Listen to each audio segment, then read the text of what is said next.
नमस्कार, आप देख रहे हैं एबीपी स्पोर्ट्स लाइव और एबीपी लाइव। मेरा नाम है अनुभव मिश्रा और आज हम एक ऑनलाइन इंटरेक्शन में जुड़ गए हैं। ऑनलाइन इंटरेक्शन में उस खिलाड़ी के साथ जुड़े हैं जिनसे एक बड़ी पिक्चर अगर आप देखें स्पोर्ट्स के फेस्टिवल के बारे में बात करें तो पेरिस ओलंपिक्स 2024 आने वाला है और उस बड़ी पिक्चर को लेकर shooting as a sport, as a individual sport अगर उस नज़रिए से देखें तो उससे बहुत उम्मीद है।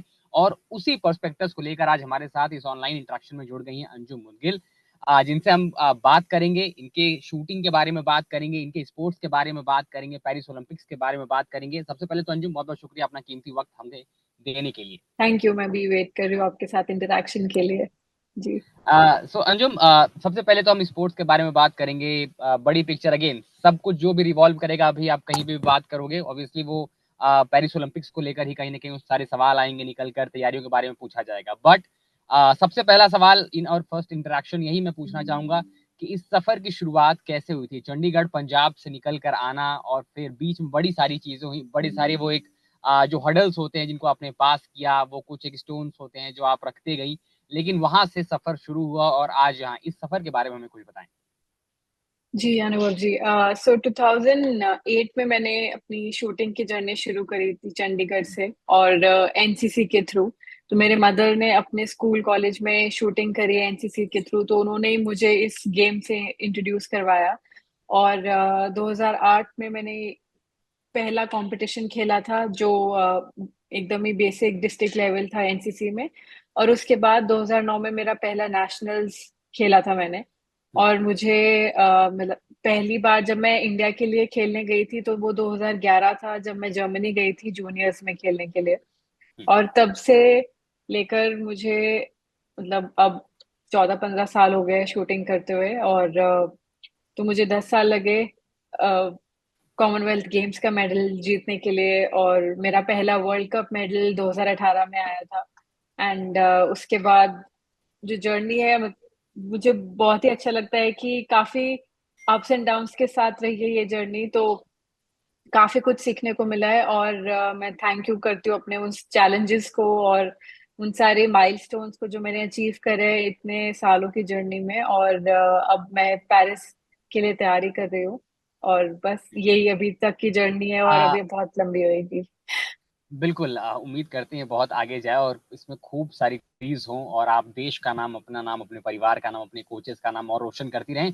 आपने अंजुम अभी मेंशन किया 2008, वो साल जहां से आपने शुरू किया था, ये वही साल है जहां पे वो एक ऐतिहासिक पल, अगर आप शूटिंग एज ए स्पोर्ट्स के बारे में बात करें तो वहां से वो शुरू हुई थी जब अभिनव बिंद्रा सर ने वो गोल्ड मेडल हमारे देश को पहली बार ओलंपिक्स में दिलाया था। तो एक कोइंसिडेंस का ये कि उसी साल आपने शुरू किया और उसी साल वो एक माइलस्टोन भी रखा गया। उस वक्त उस पल के बारे में आपने जरूर सुना होगा कि भैया गोल्ड मेडल आया है शूटिंग में, और उसी वक्त उसी के आसपास या थोड़ा आगे पीछे आपने शुरू किया।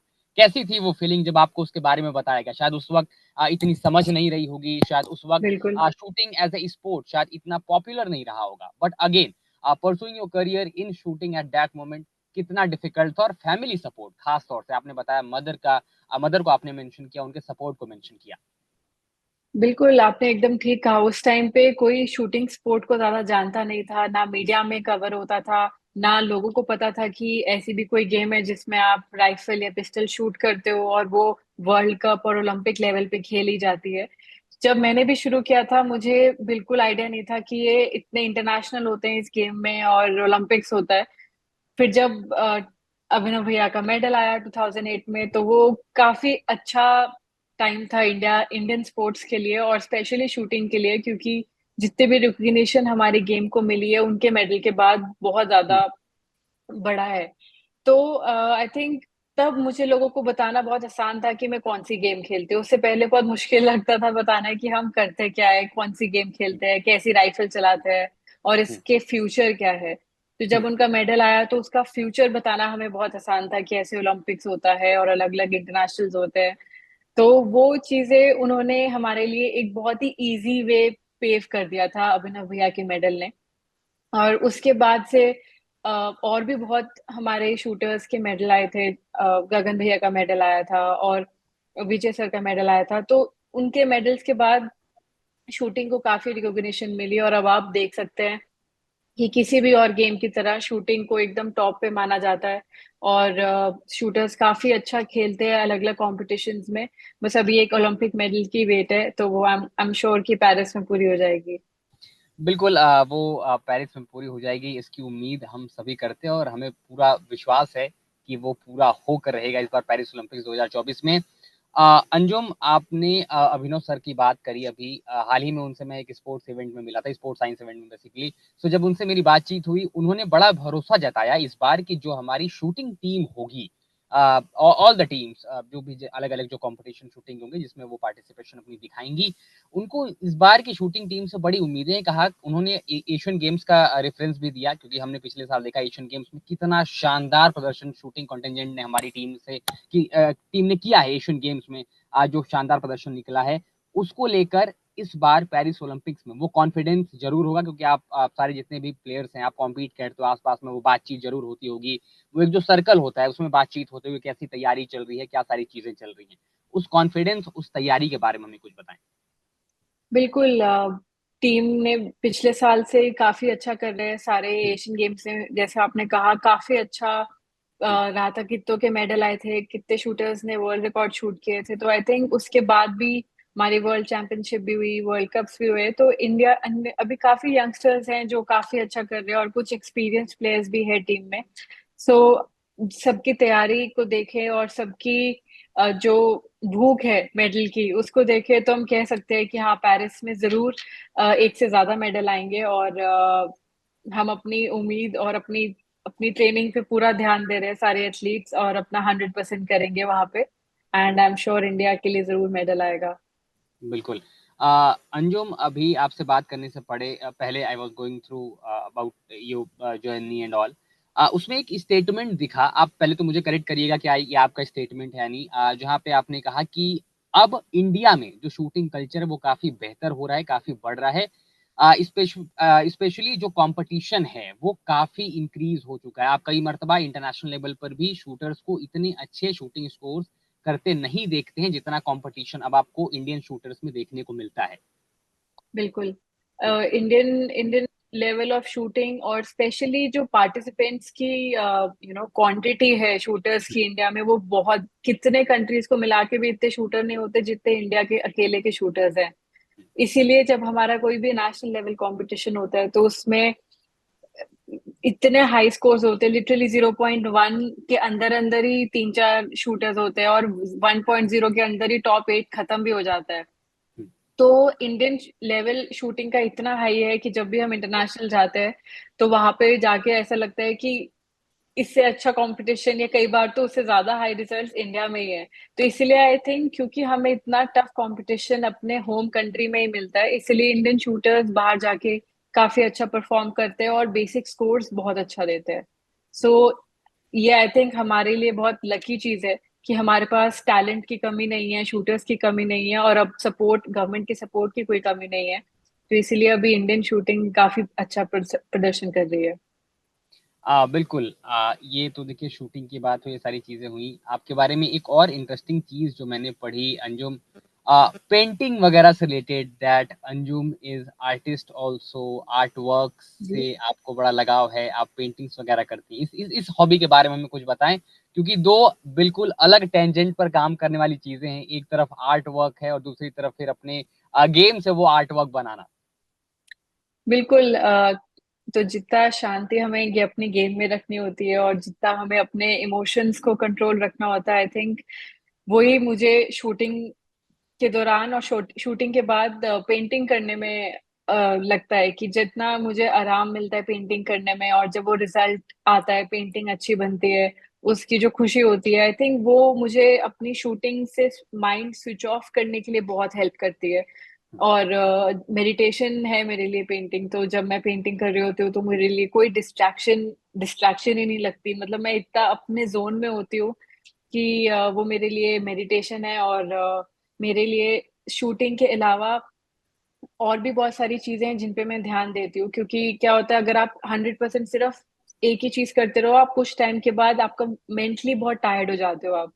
तो मेरा ये बहुत फोकस रहता है कि मैं हर दिन शूटिंग की ट्रेनिंग के बाद कुछ भी, और चाहे वो मेरी फिजिकल ट्रेनिंग है, चाहे मेंटल ट्रेनिंग, पेंटिंग, सब मैं इन चीजों में भी एनर्जी लगाऊं, ताकि मैं जब हर दिन शूटिंग रेंज पे जा रही हूँ तो मैं एकदम फ्रेश और एक्साइटेड होके जा रही हूँ। सो इसलिए मैं पेंटिंग करती हूँ, और काफी लोग पसंद करते हैं पेंटिंग्स को, फिर मैं उनको सेल भी करती हूँ। तो वो मेरे लिए बहुत ही अच्छा जरिया रहता है अपना टाइम, वैल्यू करना टाइम का, और शूटिंग से स्विच ऑफ करने के लिए।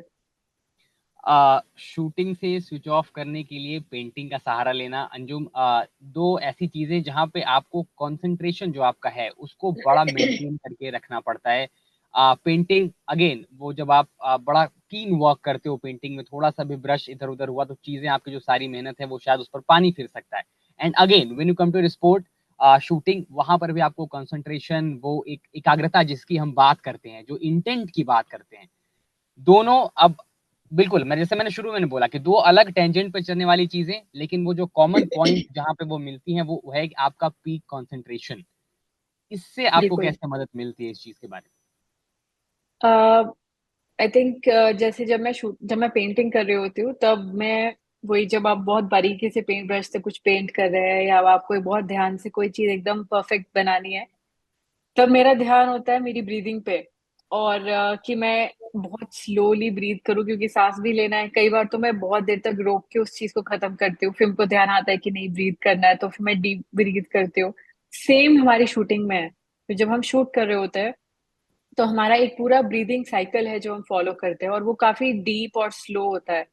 सो आई थिंक कहीं ना कहीं अपनी बॉडी के बारे में अवेयर होना, आपका क्या एक्शन से आपकी बॉडी क्या करेगी।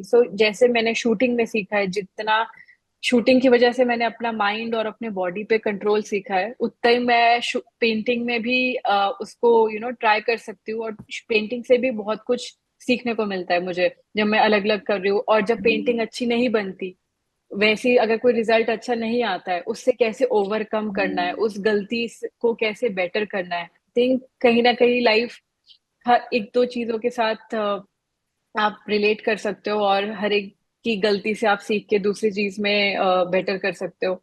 तो बस इसीलिए इसी तरीके से फिर मैं अलग अलग चीजें अपनी शूटिंग से जोड़ लेती हूँ। अंजुम, थोड़ा सा मैं आपको पीछे ले जाना चाहूंगा, 4-5 साल पहले, मई 2019। अच्छे से याद होगा आपको ये साल, ये महीना, क्योंकि आपके करियर के लिए बड़ा इंपॉर्टेंट था और बड़ा यादगार था, क्योंकि वर्ल्ड रैंकिंग में नंबर 2 का स्थान हासिल करना, फिर भारत में नंबर 1 का स्थान हासिल करना। उस पल के बारे में बताएं, क्योंकि वो एक ऐसा पल ऑब्वियसली जहाँ पे आपको लगा होगा आप सारी मेहनत जिस चीज के लिए आप करते हो वो हासिल आप कर चुके हो लगभग लगभग, और यहाँ से चीजों को और बेहतरी की ओर बढ़ाना है। बिल्कुल। जब मेरा वर्ल्ड चैंपियनशिप में मेडल आया था हम्म, एयर राइफल में, उसके बाद मेरा वर्ल्ड रैंक नंबर 2 हुआ था, तो वो मेरे लिए काफी अ, अच्छा वो था, क्योंकि एक तो मेरा मेन इवेंट उस टाइम पे ऐसा था कि मैं 3P और एयर दोनों पे फोकस कर रही हूँ। हम्म, बट हम्म, एयर राइफल में ओलंपिक कोटा आया था, और वर्ल्ड नंबर 2 रैंक आया। एंड देन उस दिन मुझे ये भी था कि मुझे कहीं ना कहीं 3 पोजीशन में भी उसी लेवल पे आना है जो मैंने अभी एयर में अचीव किया है। तो फिर वो 19 में हुआ था, फिर उसके बाद नहीं, 2018 में हुआ था। उसके जी, बाद 2018। फिर 22 में मैं वर्ल्ड नंबर 1 बनी थी 3 पोजीशन इवेंट में।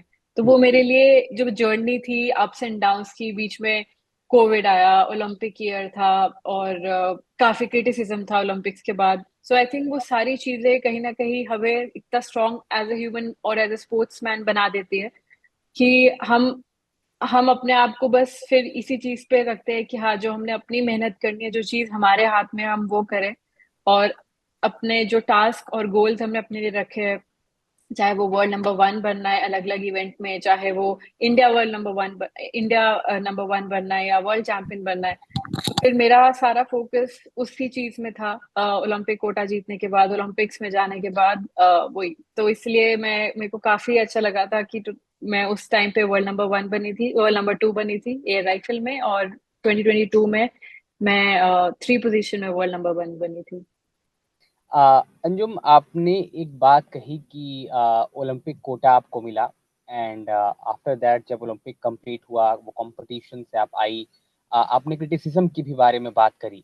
जी। अगेन किसी भी स्पोर्ट्स पर्सन के लिए, किसी भी खिलाड़ी के लिए, वो एक जो होता है कि आपको जितनी तालियों से आपका स्वागत किया जाता है, कई मर्तबा उतने ही हार्श वे में आपको क्रिटिसाइज भी किया जाता है, जिसकी शायद आलोचना होनी भी चाहिए। बिल्कुल सही है, क्योंकि आप खिलाड़ी का प्रदर्शन अच्छा कर रहा है तो आप उसके साथ, अगर बुरा कर रहा है तो भी आप उसके साथ रहिए, क्योंकि वो खिलाड़ी का मनोबल बढ़ाता है एनी डे।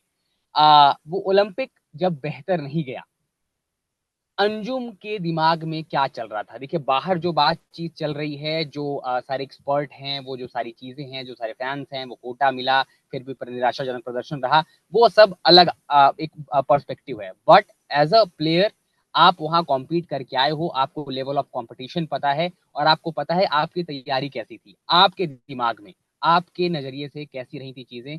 आपके साथ क्या लग रहा था? आपके दिमाग में क्या चल रहा था? बिल्कुल। आई थिंक पहली बार किसी ने ऐसे पूछा है मुझसे कि आपके दिमाग में क्या चल रहा था। नहीं तो हम यही समझाते रह जाते हैं कि इवन मीडिया के लिए या कितने कितने लोग जो स्पोर्ट्स से जुड़े हैं उनके लिए मेडल ही एक रिजल्ट है। उसके अलावा किसी ने अपना पर्सनल बेस्ट दिया है, किसी ने किसी सिचुएशन में आगे कैसा परफॉर्म किया है, वो मैटर ही नहीं करता है। True. But as an athlete, as a senior athlete now, मुझे इतने साल का एक्सपीरियंस हुआ है। मेरे लिए जो मेरी ओलंपिक की प्रिपरेशन थी, जो मेरी तैयारी थी, फिजिकल ट्रेनिंग, मेंटल ट्रेनिंग और मेरी टेक्निकल ट्रेनिंग, मैं कहूंगी मैं बहुत ही खुश थी कि मैंने जिस तरीके से अपना ओलंपिक का मैच खेला। तो वो मेरा, मैं वही, जब आप पहली बार ओलंपिक जाते हो आपको इतना प्रेशर होता है कि कैसा होगा, आपको नींद आएगी कि नहीं आएगी, आपको कितनी टेंशन होएगी। बट क्योंकि मुझे पता था कि जो जरूरत है मैंने वो हर चीज करी है और इतनी मेहनत करी है, तो मैं बहुत अच्छे से सोई थी पिछले दिन और मेरा मैच बहुत अच्छा हुआ था। जो अपनी पल्स, हमारी पल्स बढ़ती है या हमें प्रेशर आता है, उसको कैसे कंट्रोल करना है, वो मेरे लिए बहुत ही अच्छे से मैंने प्रैक्टिस कर रखी थी। तो मैं कहूंगी मैंने मेरे लिए वो ओलंपिक का अपना एक्सपीरियंस 10 में से 9 मैं उसको मार्क्स दूंगी, क्योंकि मैं बहुत ही खुश थी जिस तरीके से मैंने ओलंपिक्स खेला। और उसने मुझे और भी कॉन्फिडेंस दिया अगले कॉम्पिटिशन्स के लिए, अगले ओलंपिक्स के लिए। तो मैं ये जरूर कह सकती हूँ कि किसी भी डिफिकल्ट सिचुएशन में अपने माइंड और बॉडी पे कैसे कंट्रोल रखना है, मैंने वहां से उसकी ट्रेनिंग से सीखा है। और मुझे बहुत कॉन्फिडेंस है कि आगे के भी जितने भी कॉम्पिटिशन्स होंगे, जितना एक्सपीरियंस और जितना अच्छे से मैंने उस टाइम पे किया था, उसी को मैं और भी बेटर कर रही हूँ और आगे भी मैं वैसे ही करूंगी। तो वो मेरे लिए बिल्कुल। बहुत ही पॉजिटिव एक्सपीरियंस रहा था ओलंपिक्स का। बिल्कुल अंजुम, ओलंपिक्स के बारे में बात करी, बट थोड़ा सा और पीछे अगर जाएं, जकार्ता 2018 कॉमनवेल्थ गेम, शायद रिजल्ट वहां पे भी फेवरेबल नहीं थे आपके लिए। जी, एशियन गेम्स थी जो जकार्ता में, वहां पे मैं सेम स्कोर से 9th पे रही थी हम्म। और फाइनल्स में नहीं आई थी। और कहीं ना कहीं वो मैच थोड़ा ठीक था, बहुत हाई स्कोर नहीं था कि मैं टॉप 8 में नहीं आ पाई, बट ऐसा था कि ऑलमोस्ट सेम स्कोर पे मैं 9th पे थी और मैं फाइनल्स में नहीं आई थी। पर उसी के 1 महीने के बाद हमारी कॉमनवेल्थ गेम्स थी। नहीं, उसके बाद वर्ल्ड चैंपियनशिप थी हमारी, हम्म। जिसमें मैंने फिर ओलंपिक कोटा जीता था और इवन 3 पोजीशन में मैंने अपने जकार्ता के स्कोर से काफी ज्यादा मारा था। सो वही जो मुझे दुख हुआ था एशियन गेम्स में मेडल ना लाने का, एंड वो मैंने अपना फिर वर्ल्ड चैंपियनशिप में पूरा कवर अप किया। सो आई थिंक वो अग्रेशन को कैसे रिजल्ट में कन्वर्ट करना है, वो मैंने 2018 में एशियन गेम से वर्ल्ड चैंपियनशिप में किया था। बड़ी अच्छी बात आपने बोली कि अग्रेशन जो आपके अंदर होता है, उसको आप जब सही डायरेक्शन में चैनलाइज करते हो तो वो आपको रिजल्ट प्रोड्यूस करके बिल्कुल देता है। बहुत युवा खिलाड़ियों के लिए ये चीज़ है, जितने भी यंग बच्चे, जितने भी यंग लोग सुनेंगे इस चीज़ को, बहुत कुछ सीखने को मिलेगा, क्योंकि अग्रेशन को एक सही डायरेक्शन में चैनलाइज करने से रिजल्ट बेहतर प्रोड्यूस होते हैं। अंजुम, अब 2024 पेरिस ओलंपिक्स, पीछे क्या हुआ, पास्ट में क्या हुआ, बिल्कुल आप उन सारी चीज़ों को भुला दोगे। अब ट्रायल्स चल रहे हैं, 2 सेट्स जैसा हमने देखा कि उसमें आपने बेहतर करा है। अब आगे अभी जो और ट्रायल्स के फेजेस हैं, उनमें भी आपको बेहतर करना है, ओलंपिक कोटा को अपने कंफर्म करना है। उसके लिए कैसी तैयारी चल रही है, क्या चल रहा है दिमाग में? और जो पिछले मैचेस रहे हैं, जो आपके इस ट्रायल्स के कॉम्पिटिशन में, वो कितना कॉन्फिडेंस बढ़ा रहे हैं? जैसे आपने कहा मैं पास्ट को भूल चुकी हूँ, तो मेरे अभी जो 2 ट्रायल्स है मैं उनको भी भूल चुकी हूँ। अभी आगे की जो तैयारी है वो मेरी काफी अच्छी चल रही है। अभी हमारे मैचेस है आने वाले हफ्तों में। तो मैं काफी खुश हूँ अपनी तैयारी से, और जो मेरी रूटीन और प्लान सेट है बस मैं उस चीज को फॉलो कर रही हूँ। एंड मैं अपना बेस्ट दूंगी, जो भी रिजल्ट होगा वो सबको ही पता चलेगा, एंड जो भी हमारी फेडरेशन फिर डिसीजंस लेगी, बट मेरी तरफ से 100% तैयारी है और मैं आगे भी कर रही हूँ, तो मैं बहुत ही खुश हूँ जिस तरीके से मेरी प्रिपरेशंस हो रही है अभी। अंजुम, प्रिपरेशंस तो आपकी हो रही हैं, आप कई मर्तबा बड़े युवा खिलाड़ियों से भी मिल रही होंगी, चाहे मानू की बात करें, चाहे मेहुली घोष की बात करें। इन खिलाड़ियों से मैं मिला था जब पिछली मर्तबा एशियन गेम्स का कंटेंजेंट जाना था, दिल्ली में जो इवेंट हुआ था जहाँ पे जर्सी लॉन्च वगैरह हुई थी, बातचीत हुई थी इन खिलाड़ियों से। इनसे जब आपकी बातचीत होती है तो एज अ सीनियर प्लेयर आपसे जरूर बातचीत करते होंगे, गेम पे बात होती होगी। अगेन वो एक जो एक होता है कि आप ठीक है, आप एक अलग उसमें कॉम्पीट कर रहे हो, वो अलग कॉम्पीट कर रहे हैं, अलग इवेंट्स में कई मरतबा होता है, या कुछ आपके साथ कॉम्पीट कर रहे होंगे। क्या बातचीत होती है युवा खिलाड़ियों को, अंजुम क्या बताती हैं, उनका माइंडसेट क्या होता है? ओलंपिक्स इसी को लेकर बातचीत हो रही होगी आजकल तो। नहीं, हम कोशिश करते हैं हम शूटिंग की बात ही ना करें। तो ज्यादा यही होता है कि अगर कोई कहीं घूम के आया है तो, और या फिर पेंटिंग की बात या कुछ खाने पीने की बात, बट हम एथलीट्स मतलब यही होता है कि जितना हम शूटिंग के अलावा बात करें, ताकि ऐसा ना हो कि हर जगह शूटिंग शूटिंग ही हो। तो इसीलिए बस ये होता है कि हाँ सब कुछ ठीक है, घर पे सब ठीक है, एंड क्योंकि सारे अपनी 100% मेहनत दे रहे हैं। अगर तो अभी ऐसा तो नहीं होगा कि अच्छा आपका अच्छा क्यों नहीं हुआ या आपका खराब क्यों हुआ। बट मैं जरूर बस जूनियर से ये जरूर उनको बोलना चाह मतलब बात करती हूँ कि आप अपनी शूटिंग के अलावा भी कोई चीज होनी चाहिए आपकी, चाहे वो स्कूल या कॉलेज है, आप जरूर जाइए स्कूल और कॉलेज। अपनी शूटिंग लाइफ के साथ कॉलेज लाइफ और स्कूल लाइफ जीना बहुत जरूरी है, क्योंकि जो आपकी मेच्योरिटी आती है लाइफ में, वो स्कूल कॉलेज में दोस्त बना के वहां पे जो भी हम शरारतें करते हैं वो सब, और डांट खाते हैं, वो सब बहुत जरूरी है लाइफ में आगे बढ़ने के लिए। और शूटिंग भी एक पार्ट है, बट वो सिर्फ एक पार्ट है, उसके अलावा की जो चीजें हैं वो भी बहुत जरूरी है।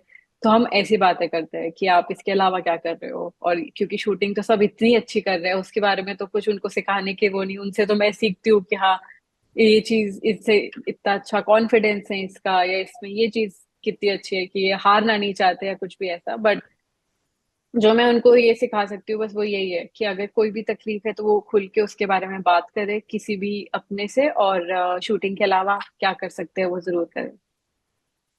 तो चलिए अंजुम, बहुत बहुत शुक्रिया हमारे साथ जुड़ने के लिए, और जो आपके बाकी के बचे ट्रायल्स हैं उनके लिए आपको बहुत बहुत शुभकामनाएं कि आप बेहतर थैंक करें, ओलंपिक्स कोटा हासिल करें, और जब आप ओलंपिक्स में जाएं तो जो मेडल की उम्मीद है हमें अंजुम से और अपनी शूटिंग टीम से, वो एक मेडल ओलंपिक्स जो होने वाला है पेरिस ओलंपिक्स 2024 में, वो हमारे देश के लिए आए। इससे बेहतर और इससे इससे बड़ा गर्व वाला पल हम सभी देशवासियों के लिए कुछ नहीं हो सकता। सबसे बहुत बहुत शुक्रिया हमारे साथ जुड़ने के लिए, and all the best for game. You अनुभव, आपसे बात करके बहुत अच्छा लगा, एंड हम अपनी लाइक मेहनत पूरी रखेंगे। Thank you. Thank you so much.